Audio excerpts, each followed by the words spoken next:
Hello, fellow peasants. Today I'll be reviewing 2002's Austin Powers Goldmember.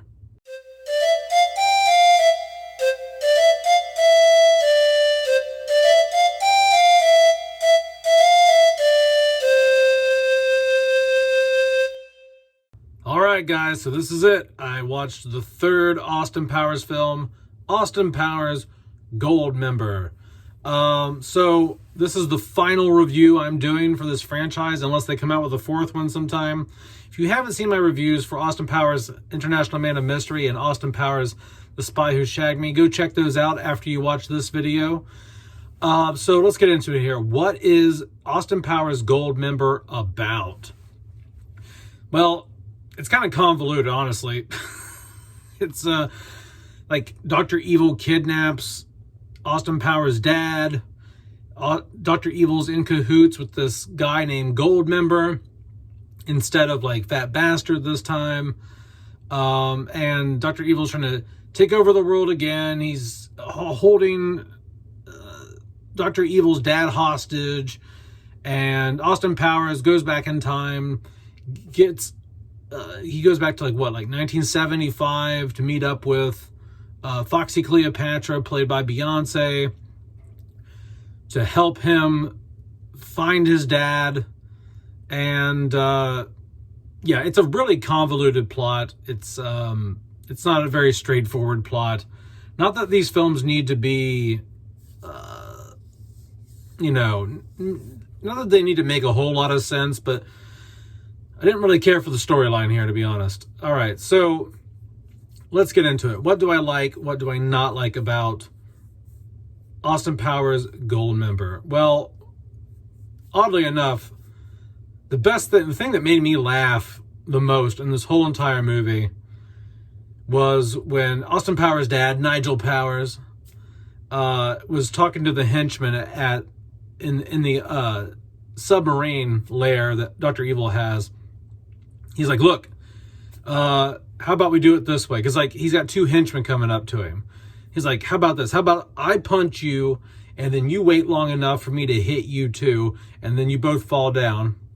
And then so they do. So like he punches the one guy and the one guy waits long enough for him to punch him.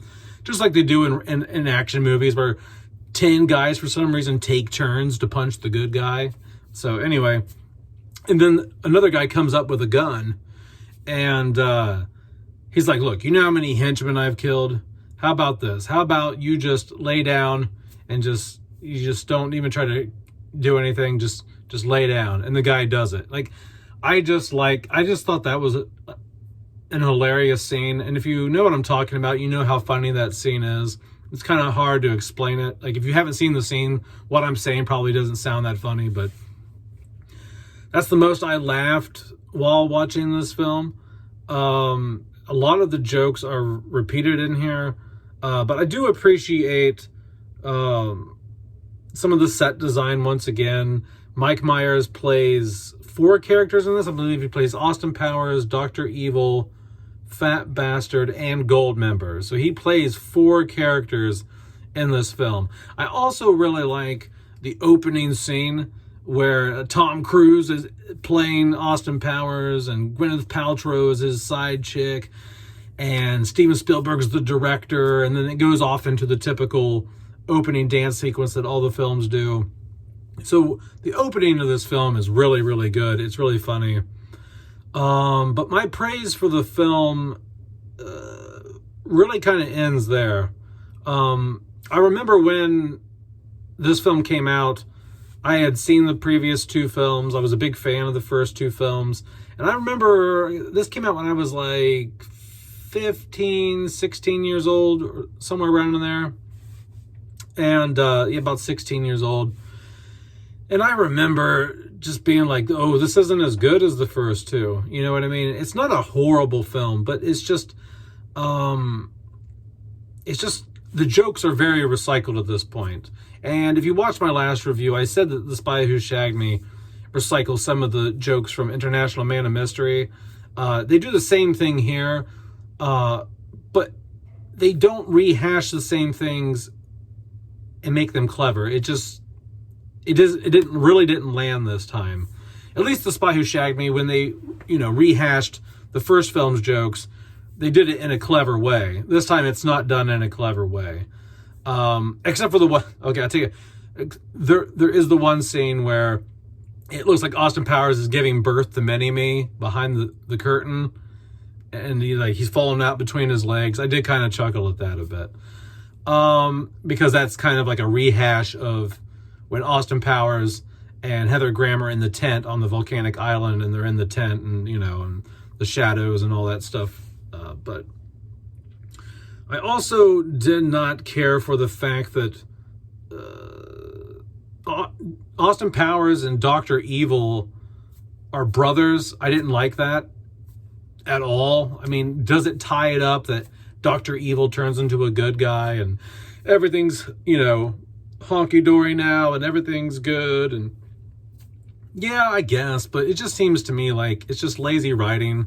He could have just killed Dr. Evil off or something. Like, they're sworn enemies, and for the fact that for Dr. Evil to just like turn on a dime like that because Austin Powers' dad is his dad, it just seems really lazy. It just seems very last minute, very rushed. So I don't like that at all. I even thought it was weird that Mini-Me switched sides. I mean, that's a little more believable because Mini-Me was mad that Scott, who's becoming more evil, started getting on Dr. Evil's good side more, and he was like, oh, okay, so you like Scotty now, and you don't like me as much. Okay, so he started working for Austin. So at least that makes sense because he was jealous of Scotty having a decent relationship with Dr. Evil now. But Dr. Evil just switching over to being a good guy is just it's just kind of ridiculous.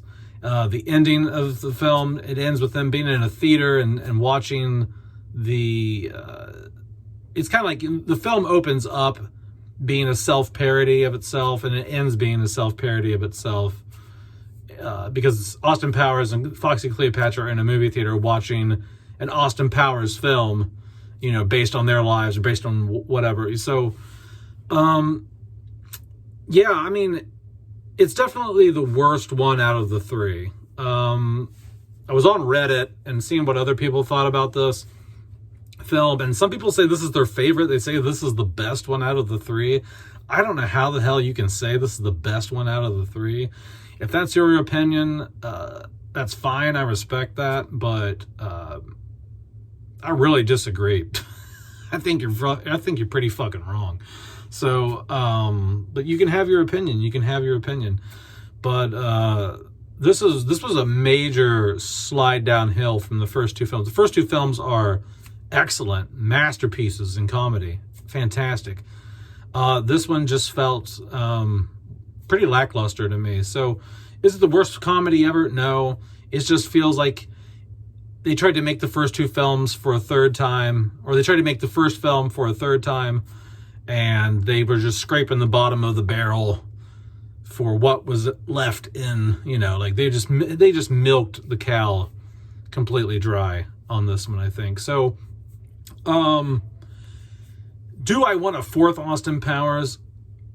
Yes, if they have a way to come back and do it without making it a giant rehash. I don't want it to be like this third film where the tank was running dry and they had used up all the previous jokes. I don't want that. They need to come back and make it to where it's either set in the 60s or they go to the 60s for a little bit. Like, they need to bring back this, because the whole 70s thing in this one wasn't my cup of tea.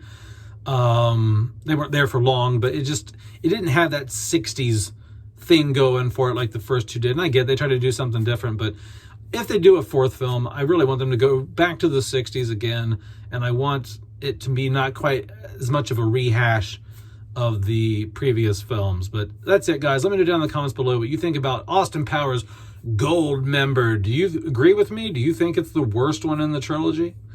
All right, that's it. Have a good one, peasants. Peace out. Bye-bye.